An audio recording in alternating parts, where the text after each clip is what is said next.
જે અહીંયા મેન્શન કરેલું છે કે જીવ બધા એલિજિબલ છે ભક્તિ માટે, તો દેવી અને આસુરી જીવો બંને એલિજિબલ છે, એનું કેવી રીતે સમજવાનું? हाँ हाँ, इनका प्रश्न ये है कि भक्ति में सभी का अधिकार माना गया है, तो दैवी और आसुरी का भी इसमें अधिकार है ऐसा सिद्ध होता है, तो उसको कैसे समझना, ऐसा इनका प्रश्न है। किसी को समाधान करना हो तो। हाँ बोलो। एलिजिबल है ऐसी बात कही है इसमें, तो इसका मतलब ये नहीं कि इसका अधिकार भी है। अधिकार अलग होता है और एलिजिबिलिटी अलग होती है मेरे हिसाब से। ये मुझे हाँ बोलो।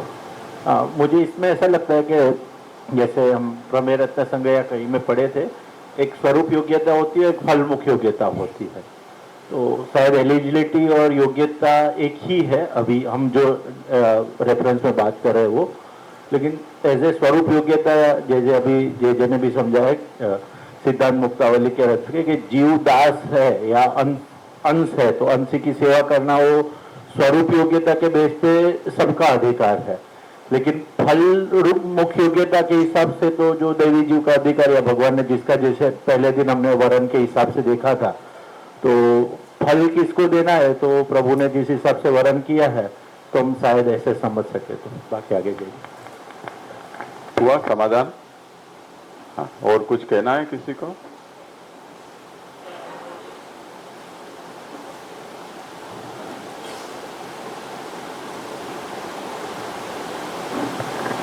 ऐसे भी हो सकता है ना कि सब कुछ ब्रह्म में से ही सब जीव को आविर्भाव हुआ है, तो इस वजह से सभी लोग वहाँ पे एलिजिबल है, ऐसे भी कह सकते हैं ना, क्योंकि देवी और आसुरी वो ब्रह्म के ही उसमें से प्रकट हुए हैं, तो वो हिसाब से शायद मुझे लगता है। हाँ हाँ, शायद राजेश ने वही बात कही।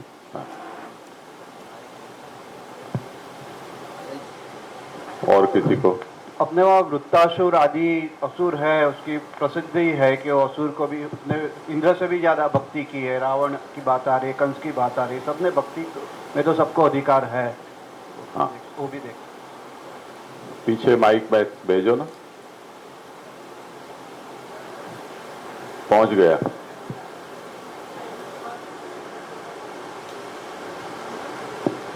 प्रणाम दीजिए। हाँ। दीजिए, मुझे इस प्रश्न के उत्तर में लग रहा है कि आपने अभी सेवा कौमुदी में ही बताया था कि कुछ सेवा करनी चाहिए, वो भी, और सेवा का त्याग भी एक सेवा ही होता है। तो हम इसमें ऐसा भी समझ सकते हैं ना कि जो दैवी जीव है उनके लिए अगर सेवा है तो आसुरी जीव का के लिए सेवा त्याग इस हिसाब से ले सकते हैं।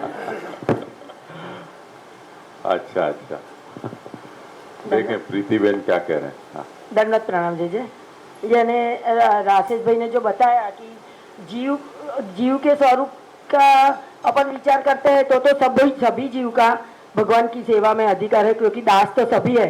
लेकिन जब भगवान ने वर्ण किया, दैवी और आसुरी में वर्ण किया, तब आसुरी जीवों को अपनी सेवा से उन्होंने दूर कर दिया, तो उनका अधिकार कैंसिल कर दिया गया है। जिस टाइम उनका वर्ण हुआ आसुरी में, उसी टाइम उनका अब भगवान ने अपनी सेवा से अधिकार कैंसिल कर दिया है, तो स्वरूप में भी स्वरूप सेवा में भी उनका अधिकार नहीं है।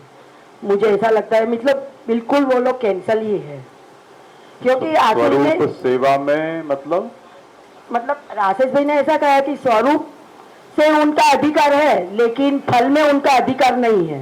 हाँ। ऐसा जो बताया ना, तो वो मैं बोल रही हूँ कि यदि वो कोई प्रवाही जीव है तो वो भगवान की सेवा भी नहीं कर सकता है।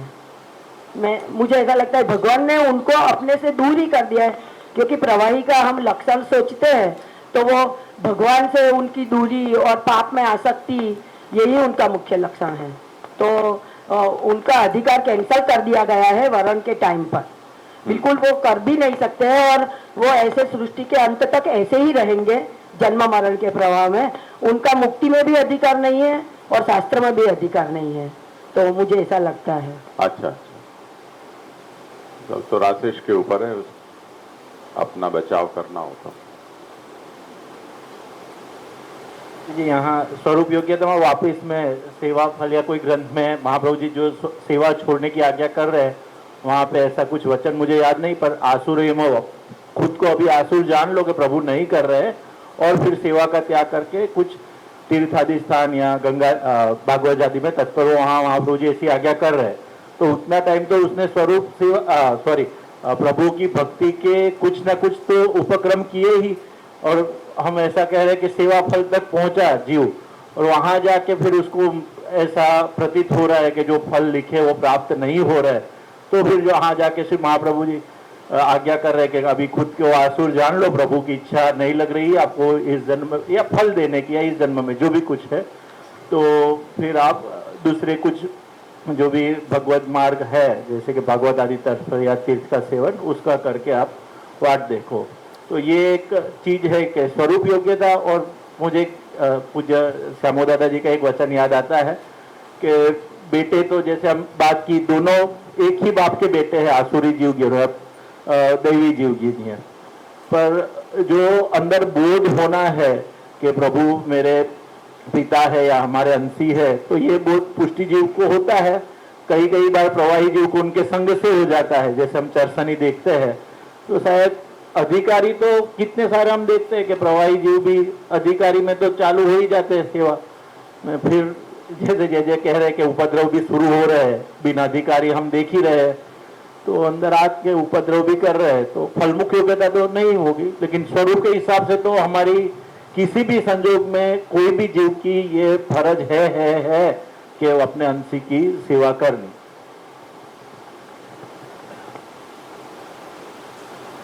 दंडवत प्रणाम जय जी।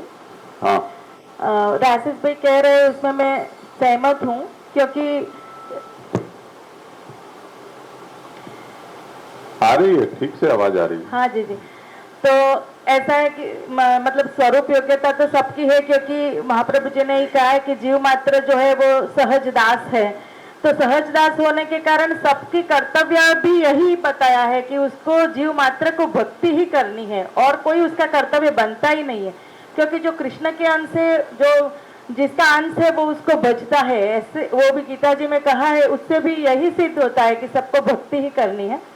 लेकिन आसुरी जो जीव है वो मतलब वो कर नहीं पाते हैं, क्योंकि उनकी जो प्रवृत्तियां है, उनकी जो तामस राजस सात्विक गुण जो है, तो वो उनकी ज्यादातर तामस का ज्यादा रहती है, और इसीलिए वो कर नहीं पाते हैं, उनकी ऐसी सहज प्रवृत्ति ही नहीं हो पाती है, इस कारण नहीं कर पाते हैं। और भगवान ने भी ऐसा वर्ण के टाइम उनको निबद्धाय आसुरी मता ये जो कहा है, तो उनको बंधन के लिए ही किया है। तो पूरा जो रहेगा, तो प्रवाह जो पूरा चलेगा, तब तक अंत में ही उनकी गति जो होगी वो प्रभु में भी इस तरह से भी नहीं होगी। इस तरह से हम देखें तो जीव मात्र को सहज दासत्व है, पर उनकी प्रवृत्ति नहीं हो पाती है, ऐसा थोड़ा समझ में आता है। जी धन्यवाद प्रणाम जी। ये ठाकुर जी ने सृष्टि उत्पत्ति करी, तो सृष्टि उत्पत्ति में त्रिगुणात्मक सृष्टि करी, राजस तामस और सात्विक जीव। अब जो विष्णु जी सृष्टि के अंदर पोषण कर रहे हैं वो इस हिसाब से कर रहे हैं कि ठाकुर जी का वर्ण क्या है। अगर वो आसुरी है तो उसको तामस प्रवृत्ति से पोषण करेंगे विष्णु जी।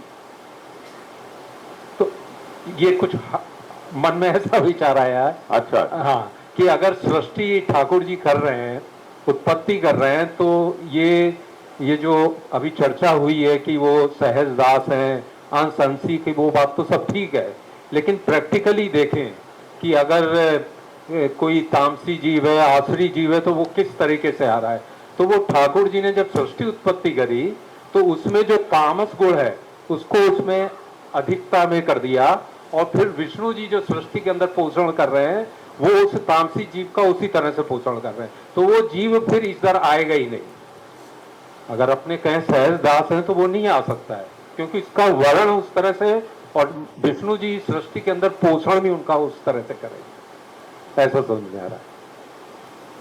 देखो, बात आप लोगों ने सबने अच्छी कही, और इन सबको मिलाकर हमें कुछ इसका उत्तर सोचना हो तो इस तरह से कह सकते हैं, एक बात स्पष्टता के लिए, कि सुर और असुर ये जो दो शब्द का प्रयोग जब होता है तब वर्ण से इसका कोई लेना देना नहीं है। वर्ण, आसुरी वर्ण एक अलग वस्तु है और सुर और असुर ये योनियां हैं। तो दिति की जो संतानें हैं वो सब असुर राक्षस आदि हैं, दैत्य हैं, और अदिति की संतति है वो सब सुर देवता कहे जाते हैं। तो ये तो उनके मातृवंश का परिचायक है ये जो शब्द है वो, एक बात ये। तो जब हम इसकी चर्चा करें तो पुष्टि प्रवाह मर्यादा को इसमें घसीटे नहीं तो भी चल सकता है, क्योंकि यही प्रहलाद जी इस बात को कहते हैं कि देवो सुरो मनुष्यो वा यक्षो गंधर्व एव वा भजन मुकुंद चरणम स्वस्तिमान स्याद यथा वयम।